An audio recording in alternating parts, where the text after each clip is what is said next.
자, 지금 저희들은 계속해서 로마서의 말씀을 우리 매주 수요일마다 살피고 있습니다. 그 가운데 우리 지난 수요일 날은 우리가 복음의 주요한 내용인 예수로 말미암는 구원, 예수로 말미암는 의로움, 혹은 이 예수를 믿음으로라는 표현으로 바꿔도 됩니다. 믿음으로 말미암는 구원, 그리고 믿음으로 말미암는 의로움, 이것에 대해서 한번 생각해 보았습니다. 쉽게 설명하면 구원, 그리고 우리가 받은 의로움, 이런 것들은 우리 자신 안에서 나타난 것이 아니라 그 이야기를 드렸습니다. 여러분이 정성을 바친 것도 아니고, 여러분이 도덕적 흠이 없어서 된 것도 아니고, 저와 여러분이 하나님께 간청을 했더니 하나님께서 그 간청에 응답하신 결과도 아니었다는 것을 우리는 로마서 1장부터 줄곧 살펴보는 가운데 있습니다. 지난주에는 모든 것이 하나님의 은혜였고, 그 은혜가 그리스도 예수 안에서 나타났으며, 그리스도 예수를 믿음으로 우리가 구원에 이르고 하나님의 의로움을 얻게 되었다, 그렇게 말씀을 드렸습니다. 오늘 본문은 이제 이와 같은 복음의 내용을 바울 선생님께서는 27절의 말씀으로 이렇게 연결해 두고 있습니다. 제가 한번 읽어 드릴게요. 그런즉 자랑할 때가 어디냐, 있을 수가 없느니라. 무슨 법으로냐, 행위로냐, 아니라 오직 믿음의 법으로니라. 이게 무슨 말이냐면, 요약을 하자면 똑같은 내용이지만 두 가지로 이렇게 이야기할 수 있습니다. 하나는 우리가 받은 구원, 우리가 받은 의로움, 이것에 관하여는 자랑할 것이 되지 못한다. 두 번째는 왜 그것이 자랑할 것이 될 수 없느냐면, 그것은 우리가 행위로 받은 것이 아니라 우리가 믿음의 방식에 따라서 그것을 받았기 때문에, 결국 하나님의 은혜로 받은 것이기 때문에 결코 자랑할 것이 없다. 그 이야기를 27절의 내용으로 연결시켜 주는 내용입니다.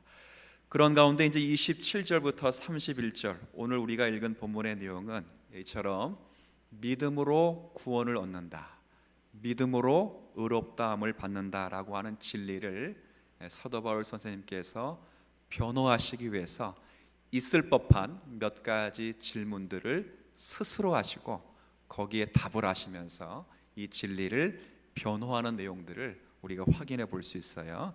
이 질문과 답을 제가 통합적으로 살펴보면서 오늘 우리에게 허락하신 교훈의 내용을 좀 상고하도록 하겠습니다.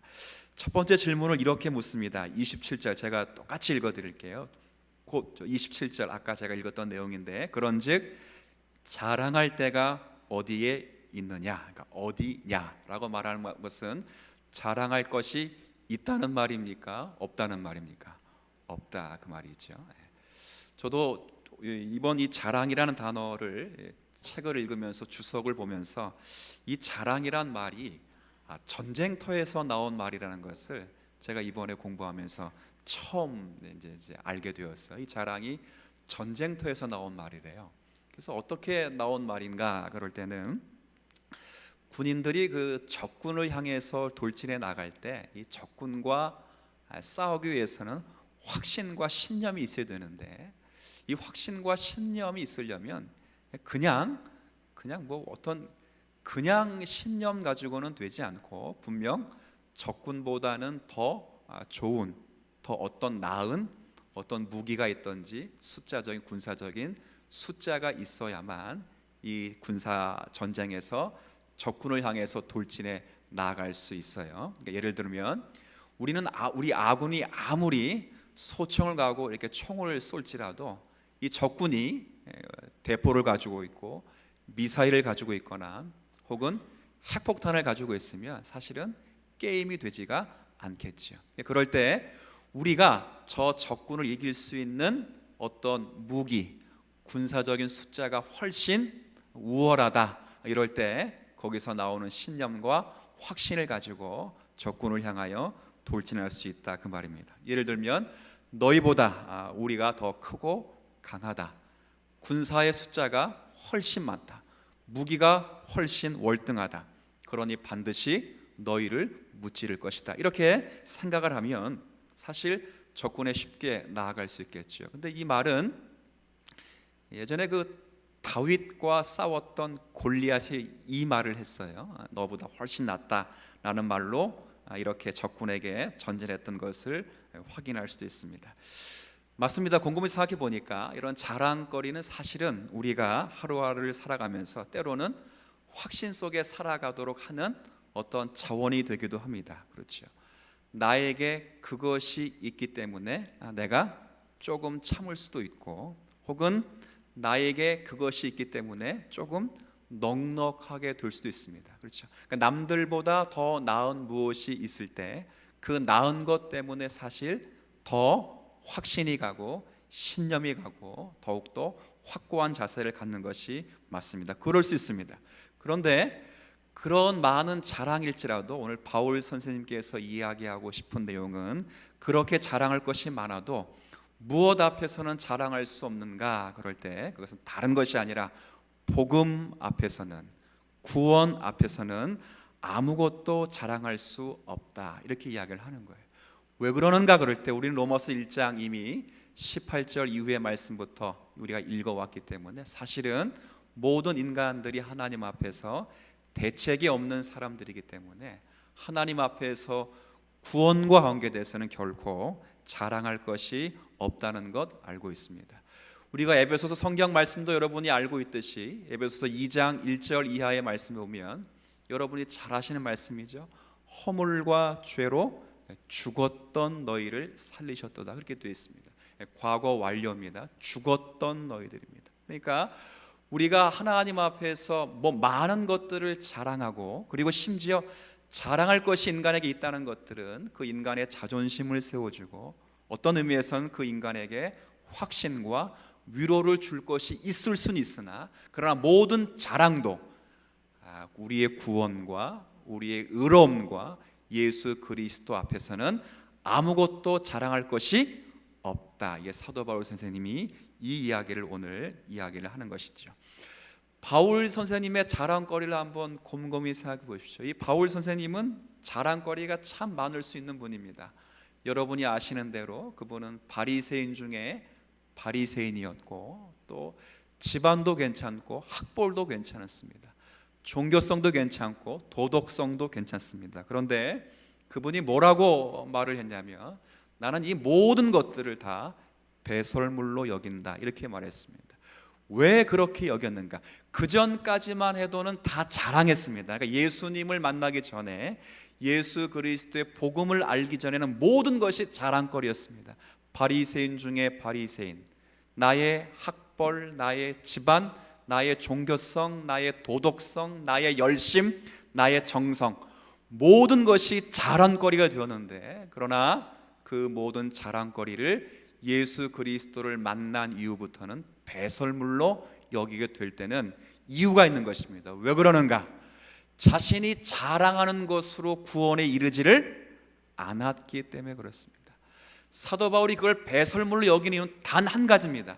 지금껏 자신이 자랑했던 모든 것으로 예수 그리스도를 만났다거나 구원에 이른 것이 아니라 오히려 자신이 자랑해 왔던 모든 것으로 예수 그리스도를 핍박해 왔기 때문에 지금까지 자신이 자랑해 왔던 것은 더 이상 자랑거리가 구원과 믿음과 관계돼서는 될 수 없음을 알고 그리스도를 신뢰합니다 라는 마음으로 나의 모든 자랑거리를 배설물로 여깁니다. 이렇게 이야기한 성경 구절 여러분이 더 잘 아실 줄 압니다. 맞습니다. 유대인들은 많은 자랑거리를 가지고 있습니다. 여러분들 성경을 유심히 보면 지금도 마찬가지지만 유대인들은 크게 세 가지를 자랑합니다. 세 가지. 여러분, 그 유대인들이 지금도 자랑하고 예전에도 자랑하고 예수님 시대에도 자랑을 많이 했는데, 그들이 자랑하고 있는 세 가지가 뭐냐면 뭘 것 같아요? 예수님 시대에도 유대인들이 그것 가지고 자랑했는데, 첫 번째는 유대인들이 이방인들과 다르게 세 가지를 가지고 있는 것 가운데 하나가 뭘 가지고 있냐면 율법이라는 것을 가지고 있습니다. 그러니까 얼마나 자랑스럽겠습니까? 한번 생각해 보십시오. 율법이라고 하는 것은 지금부터 3,400년 전에 모세로부터 하나님께서 모세에게 주어져서 이스라엘 백성들이 간직하고 있었던 겁니다. 그런데 3,400년 전에 이 땅의 어느 민족이 유대인들이 들고 다니는 율법 같은 법을 가지고 있었던 민족이 하나도 없습니다. 그렇죠. 우리나라 3,400년 역사가 우리는 신화로만 존재합니다. 그냥 딱 이렇게 한자, 한 글자 혹은 한 문장으로만 표현되지 유대인들이 지금껏 가지고 있는 법처럼 가지고 있지 않습니다. 그러니 자랑할 만하죠. 그렇죠? 뿐만 아니라 유대인들은 율법이 명시하고 있는 성전을 가지고 있습니다. 성전은 하나님을 만나는 곳입니다. 하나님이 임재하는 곳입니다. 이 땅의 어느 민족들이 하나님이 임재하는 성전을 가지고 있는 민족이 어디 있겠어요? 물론 신전은 가지고 있죠. 그러나 그 신전은 신에게 나와서 비는 자들의 정성을 보고 그 신이 감동해서 만납니다. 그러나 성전은 그렇지 않습니다. 성전에 들어가서 하나님을 찾는 모든 자들을 하나님이 만나시겠다고 하나님이 스스로 약속을 하셨죠. 심지어는 성전을 향하여 기도하고 눈물을 흘리는 성도가 있다면 내가 그들의 기도를 들어줄 것이다. 이렇게까지 하나님이 약속을 했습니다. 성전이 자랑스러웠죠. 그리고 또 하나 자랑거리는 바로 할례라는 것입니다. 신약 성경에 읽어와도 이방인 기독교인들, 그리스도인들이 예수 그리스도의 종교를 믿고 이렇게 있다 보면 반드시 너희들이 예수를 믿는 것도 중요하지만 꼭 할례를 받아야 된다라고 강요했던 것을 우리가 알고 있습니다. 그렇죠. 하나님의 선택의 상징인 할례를 가지고 있다는 것, 그들에게는 더더욱 자랑거리가 되었습니다. 근데 문제는 자랑거리의 문제가 아니라 이들이 생각이 이렇게 변해간 것입니다. 그들이 율법이 있고 성전이 있고 할례가 있는 것은 자랑거리가 될 수는 있겠죠. 근데 그들이 이렇게 생각한 겁니다.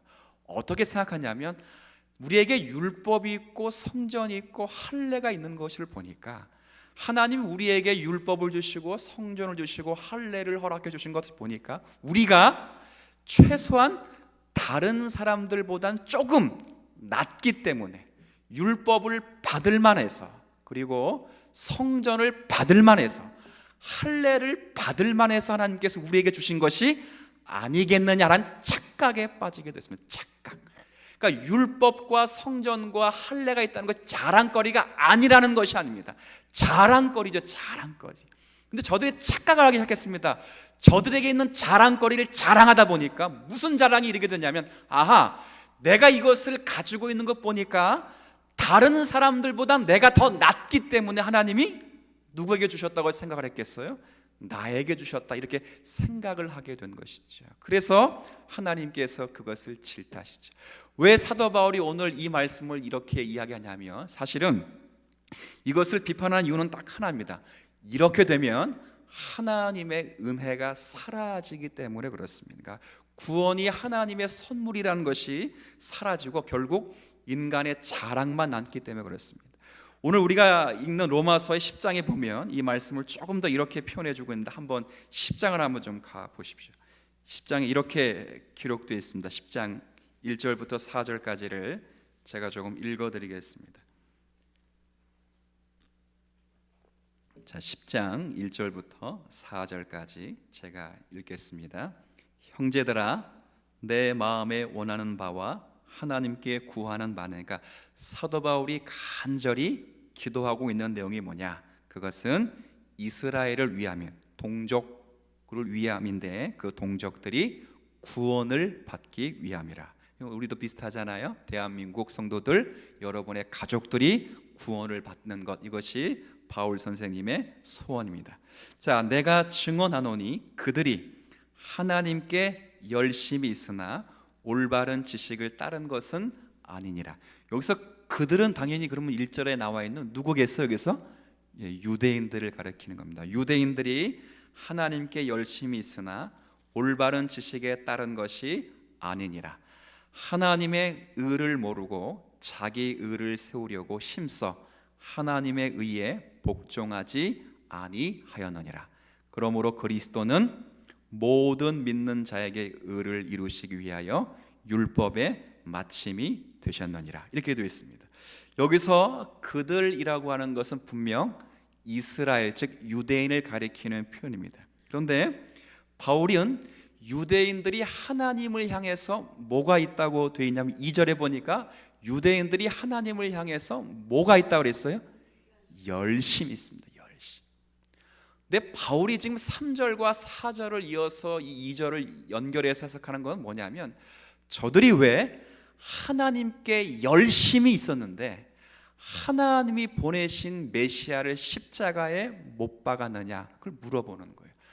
왜 저들이 하나님께 열심히 특심이었는데 하나님이 보내신 메시아를 저들이 부정하고 부인하고 죽일 수밖에 없었는가? 그러니까 이걸 지금 사도 바울이 묻고 있어요. 답은 왜 그런가? 그럴 때 3절입니다. 제가 한번 읽어볼까요?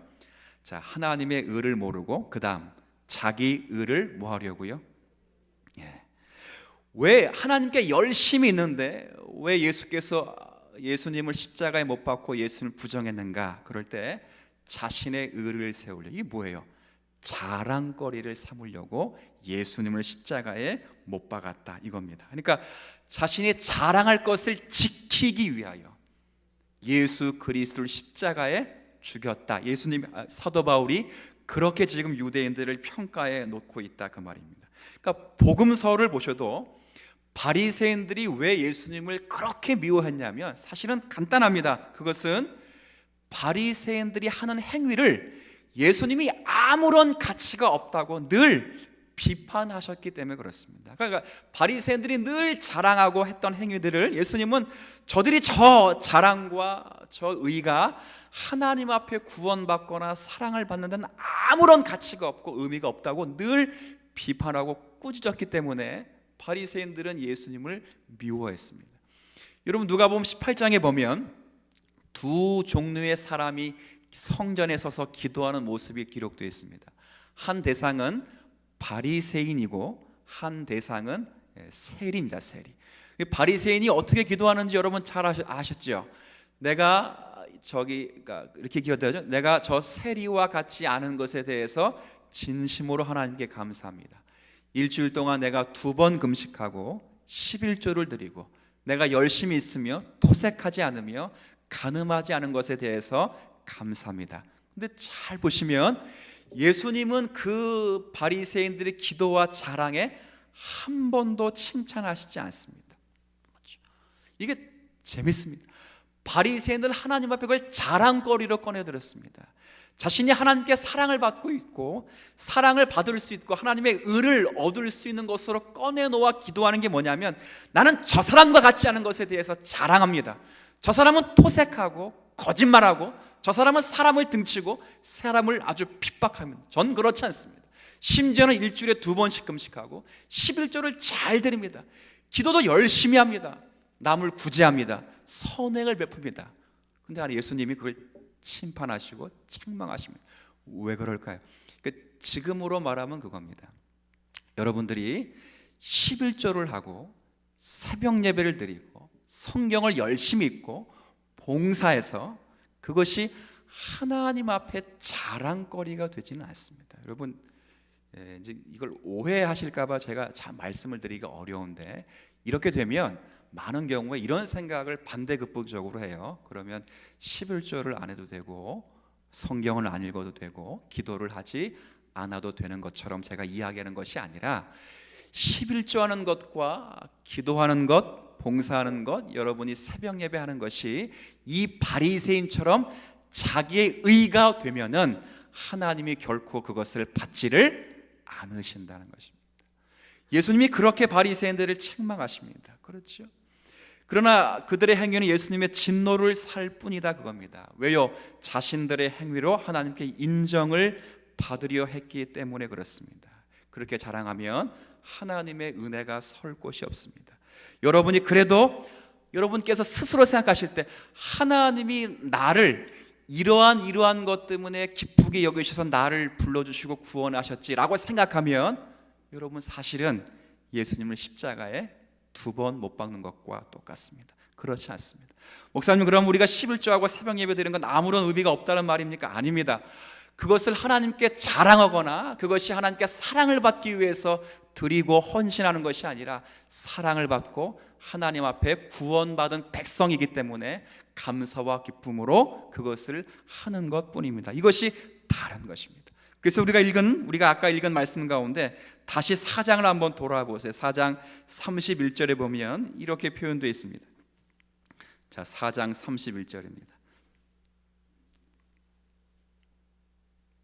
31절 여러분 한번 이 말씀 읽어 주십시오. 시작. 그런즉 우리가 믿음으로 말미암아 도리어 율법을 굳게 세우니라. 이 무슨 말입니까?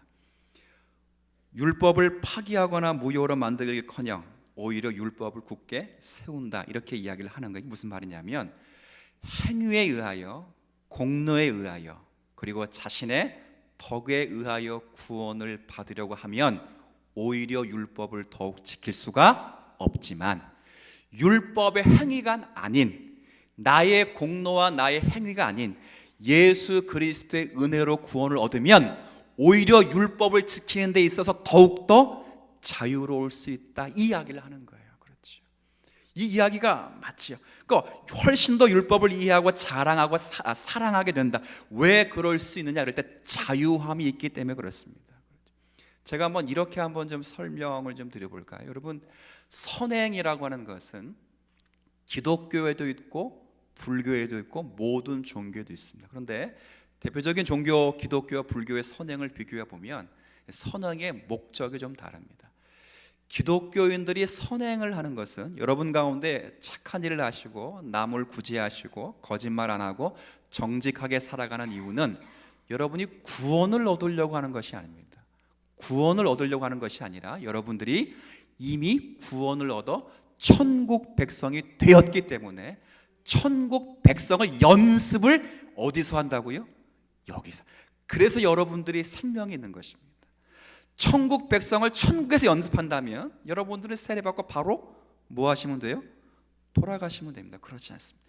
여러분과 제가 여기서 선행을 하는 이유는 그 선행을 통해서 하나님의 사랑을 받으려고 하거나 그것이 나 자신이 천국에서 더 좋은 자리에 들어가기 위한 거거나 여러분이 하나님의 사랑을 더 받아내기 위한 수단이 아니라 저와 여러분이 천국 백성이기 때문에 그 천국 백성의 그 역할을 여기서 연습하고 훈련하기 때문에 선을 베푸는 것입니다. 근데 불교는 다릅니다. 불교는 선을 베푸는 이유는 딱 하나입니다. 그 선을 베풀어서 어디 가기 위해서 그럴까요? 네, 그렇죠. 극락정토, 아미타불이 계신 그 정토의 세계에 들어가기 위해서 열심히 선을 베풀죠. 목적에 달합니다. 누구에게 자유함이 있겠느냐? 누구에게 자유함이 있겠어요? 그렇죠.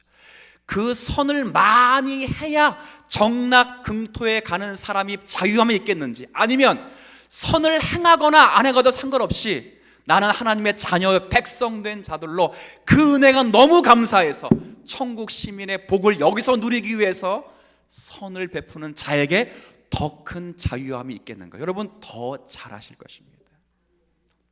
제가 어릴 때 저희 부모님이 시골에서 농장을, 자그마한 농장을 했습니다. 그 자그마한 농장 옆에는 고아원이 하나 있었는데 그 고아원 옆에는 또 학교가 있어. 저도 늘 어릴 때 초등학교 때 고아원 아이들과 같이 다녔어요. 근데 그 고아원 아이들이 이게 이제 그 패밀리 의식이 좀 세서 좀 무섭기도 하고 아이들이 집단 의식이 좀 강해서 조금 이게 날카롭습니다. 그래서 이제 우리 아버지가 조그만 농장을 하니까 주말마다 그 친구들을 불러서 조금의 일거리를 주고 일을 하면 용돈을 주었습니다. 거기에는 뭐 아들을 좀 잘 봐달라 하는 그런 약간의 사연도 있었겠죠. 근데 이제 그 친구들이 와서, 나보다 형입니다. 중학생 1, 2학년 되는 형들이 와서 일을 이렇게 하다 보면 죽어라 하고 열심히 합니다. 죽어라 하고.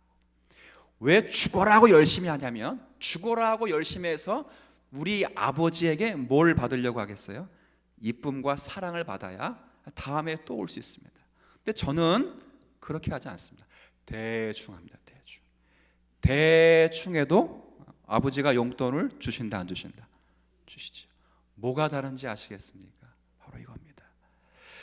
우리의 유대인들이 가지고 있는 이 악함을 사도 바울이 지적할 때, 나도 너희들과 같았다, 나도 너희들과 자랑거리가 똑같았다. 그런데 나의 자랑거리를 지키기 위해서 나는 예수를 핍박했고 예수를 믿는 자를 지금껏 핍박해 왔다. 그런데 내가 예수를 만나서 나의 자랑거리가 나의 행위와 공로가 아니라 예수에게로 옮겨가니 율법이 다시 보이더라.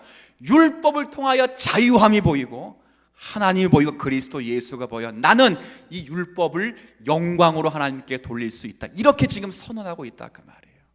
우리도 마찬가지죠.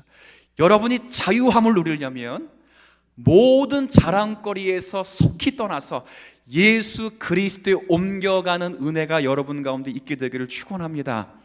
여러분을 근거로 하시면 아무것도 없습니다. 아무것도. 아까 제가 조금 전에 설명드렸죠. 여러분이 일을 저처럼 아버지가 일 시키는 거 그렇게 저렇게 해도 부모는 제 학비를 대주고 용돈을 주십니다. 왜 그래요? 왜? 그의 자녀이고 아들이기 때문에 그렇습니다. 성경이 말하고 있는 내용이 바로 그겁니다. 이 자유함을 얻으려면 무엇을 포기해야 되는가? 바로 자랑이라는 것입니다. 우리의 자랑이 행위에서 그리스도로 옮겨가면 우리가 완전히 변화될 수 있다 그 말이죠. 너희들이, 그러니까 유대인들이 아직까지 자랑거리를 행위로 따진다면 율법의 죄된 모습이 발견될 때마다 너희들은 오히려 율법을 가지고 도망하게 될 것이다, 이 이야기를 하는 거예요. 그런데 그 율법을, 그러니까 공의와 행위를 자랑거리가 아니라 그 자랑거리를 그리스도에 옮긴다면 너희들이 죄악이 발견될지라도 우리에게 의로우신 대언자 계시니 곧 예수 그리스도가 계시기 때문에 자유롭게 뻔뻔하게 담대하게 그리스도에 나올 수 있는 용기가 있을 것이다, 그 이야기를 하는 거예요. 바울이 자유함을 갖도록 원하는 것입니다. 그렇지. 복음의 이 내용은 우리의 미래도 마찬가지입니다. 죽음이나 미래 혹은 사람을 두려워할 필요가 없게 됩니다. 왜요? 우리는 하나님의 편에 서 있는 사람들이기 때문에 그렇습니다. 우리 안에 가장 큰 손해가 끼친다 할지라도, 우리 가운데 가장 큰 두려움이 엄습해 온다 할지라도 우리가 자랑거리가 아니라 그리스도 예수에게 옮긴 자들은 그리스도 예수 안에 있기 때문에 사실은 겁날 것이 없습니다. 왜요? 어떤 두려움과 고난이 찾아오더라도 하나님은 항상 함께 하실 것이고 그의 손이 나를 이끌어 가실 것이며 나를 위해 죽으신 예수 그리스도가 언제나 우리 안에 생명을 공급해 주시기 때문에 그렇습니다. 예수님 마지막 때 하나님 앞에서 죽음을 받을 때 하나님께 뭐라고 마지막 기도를 드렸냐면, 아버지여 내 영혼을 뭐라고 했어요? 부탁드립니다 라까지 기도할 수 있는 용기가 우리 가운데 있어요. 근데 이것은 유대인들을 위할 뿐만이 아니라 우리가 읽은 성경 가운데 한번 29절의 말씀도 한번 여러분과 함께 제가 한번 같이 읽어가지요. 29절입니다. 시작. 하나님은 다만 유대인의 하나님이시냐? 또한 이방인의 하나님은 아니시냐? 진실로 이방인의 하나님도 되시느니라. 그러니까 결국 이건 유대인들에게만 적용될 문제가 아니라 예수 그리스도를 믿는, 그러니까 믿음의 조상. 여러분, 믿음의 조상이라고 하는 내용은 4장부터 다루지만 이 믿음의 조상이라고 할 때 아브라함이 믿음을 가지고 있었다라고 하는 것이 아니라 아브라함이 어떻게 하나님이 믿음을 만들어 내셨는가라는 내용들을 확인하게 될 때 우리도 그와 같이 아브라함과 같은 믿음을 소유하게 돼요. 우리도 예수 그리스도 안에서 온전한 복을 누릴 수 있도록 하나님이 우리를 위하여 아브라함도 그렇게 모델로 세운 것이다, 그렇게 이야기를 하는 본문을 우리가 읽어 나간 것입니다. 오늘 이 말씀을 통해서 여러분에게 이렇게 좀 이야기해 드리고 싶습니다. 진정한 신앙의 자유함이 있으려면 여러분에게 속히 떠나서 예수 그리스도의 모든 것을 옮겨 오실 수 있는 여러분이 되었으면 좋겠습니다. 이게 쉬운 문제가 아닙니다. 내가 이런 분이 있습니다. 구원은 은혜로 받고 나중에 천국 가는 것은 그 은혜 위에 우리의 공로와 행위가 요청되는 것이다 라고 생각을 하면 그건 유대인들과 똑같습니다. 하나님은 어제나 오늘이나 변함이 없으시고 회전하는 그림자가 없으시기 때문에 저와 여러분을 그런 사랑으로 부르셨다면 지금도 그 사랑으로 용납하시고 인도하셔서 그리고 부족한 부분을 채우셔서 하나님의 사람으로 갈고 닦아내실 줄로 믿고 어느 자리에서도 용감하게 일어나시고 넘어지시면 또 일어나시고 또 넘어지시면 또 일어나셔도 주님은 여러분을 멀리하지 않고 언제나 그리스도 예수 안에서 여러분을 받으시고 용납하실 것으로 믿고 이 담대한 복음이 우리 가운데 넘칠 수 있는 오늘의 말씀 되시기를 주의 이름으로 부탁을 드리겠습니다. 자, 기도하겠습니다. 하나님 아버지, 은혜를 인하여 감사합니다.